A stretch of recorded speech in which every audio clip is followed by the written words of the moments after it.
Ready to hit the pause button on your parenting fails? Ready to feel better about your parenting? Welcome to Parenting Pause, the podcast, where all of you is welcome. Enjoy our new format, offering you weekly inspirations to support you in being the parent you want to be. I'm Leslie Potter, the founder of the Purejoy Way, a mother, a parent coach, and a fellow traveler on this journey to wake up in our parenting. And I believe together we can make this a better world for ourselves and our kiddos. Today, I'm going to respond to an inquiry that one of the mamas in my groups brought to me, and she was so curious about the difference between being selfish and adequate self-care. And she wanted to know, when does it turn into self-indulgence, like when we're taking care of ourselves? When does that get overly indulgent and mean that we're not willing to take care of others or our children? And I thought this was such a great inquiry. So when I talk about this today, I want to frame this in the terms of, in this model, what we're seeking always is balance instead of getting stuck on one side or the other, being selfish or being generous. Like, we want to find that middle ground. And why this is difficult to do is because many of us were trained to make sure that our caregivers' needs were a little bit more important than ours. And if we expressed our needs, we were often told that we were selfish or demanding or entitled, when we just had innocent desires, right? So one of the ways that we compensate for this is to start taking care of other people's needs. And the reason we do this is to get love, to get attention, and to ensure that loving connection that we needed as a child to survive and thrive. And what would happen is often our needs, and I want to pause for a moment and let you know that yes, we all have needs. I mean, we might think we're not needy, but we are. Those needs just go underground. And then what starts to happen is that we get a little sneaky because we have to get them met. So in my case, I started getting a little more passive aggressive, and I started, the strategy that played out for me was to always be generous and kind and to take care of my daughter's needs. Attachment parenting was perfect for me because it said take care of your child's needs on demand. And this was just great for me because it meant that I could avoid my needs, right? But as soon as I had a need that kind of came up and that I couldn't put down any longer, and I would express it really intensely, of course my daughter would have tremendous resistance to meeting those needs, because they would come out like pushing or pulling or forcing or with an agenda for her. And then she would say no or push away. And then I would get so incredibly angry. And then I would blame her and make her responsible for my feelings, because I would feel rejected and abandoned, and I was so wounded and hurt, right? Because I had done so much for her, and I was, doing everything, and couldn't she do one little thing for me? And this was when I began to see how self-indulgent I was, because I wasn't willing to take care of myself.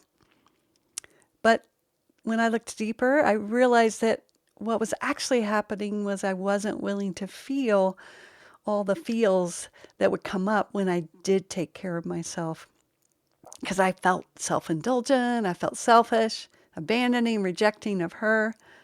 And I had organized my life to see myself as this generous being and caretaker of others.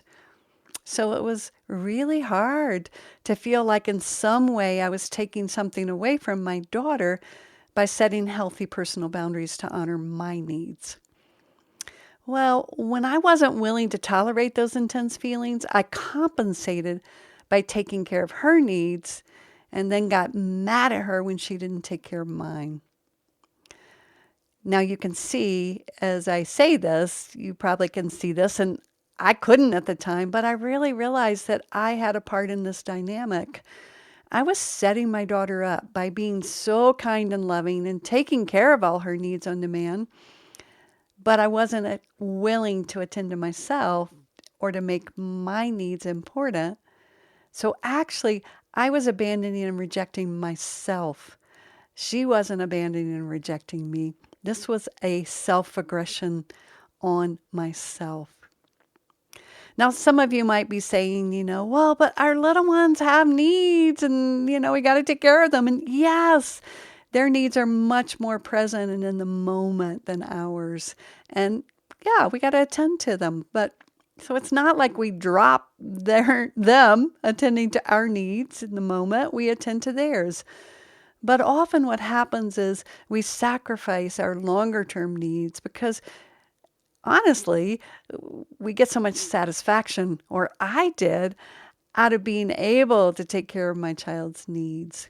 I had projected onto her that she was had all the needs, and it felt really good because I had learned to deny mine, and it felt good to have somewhere where I could go to meet someone else's needs. But the more I did that, what I'd start to hear myself saying was that I'm a single mom and I'm working so hard and I give so much to you. And the truth was, I wasn't willing to attend to my needs. Honestly, there was plenty of time to love myself, to include myself.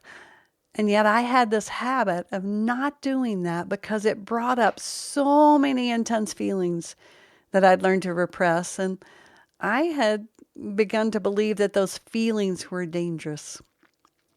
Now, when I began to commit to parenting from a more balanced perspective, I committed to feeling selfish, abandoning, and rejecting without identifying that I was a selfish person. Well, this supported me in acknowledging that my needs were as important, not more important than anyone in the family, but as important. Now, as you think about this and really feel into those needs, remember that it might require some creativity on your part to meet your needs when you've got little ones around you, especially during these times now when everybody's home. But I can promise you in reality, there is always enough for everyone. The funny part about this story is now that my daughter is a young adult, I find myself getting upset when she won't accept my help. It's so crazy. My habituation of helping others when my needs surface, it still plays out. And yet when she won't take my support, I'm thrown back into myself, walking through that doorway to meet my needs with loving kindness. And when I do, my innate desire to support others comes roaring up to the surface, but it's coming from this deeper place, not from trying to purchase love so that I'm okay, but from this intrinsic desire to offer myself. And this feels, I can only tell you, it feels so much juicier and better than when I was kind of sneakily trying to get my needs met. All right, loves, have a beautiful day. Make sure to check out the free foundational course to learn the Safe Seat process at purejoyparenting.com. While there, sign up on the offerings page to get more info on the Parenting Pause course I'll be leading in October.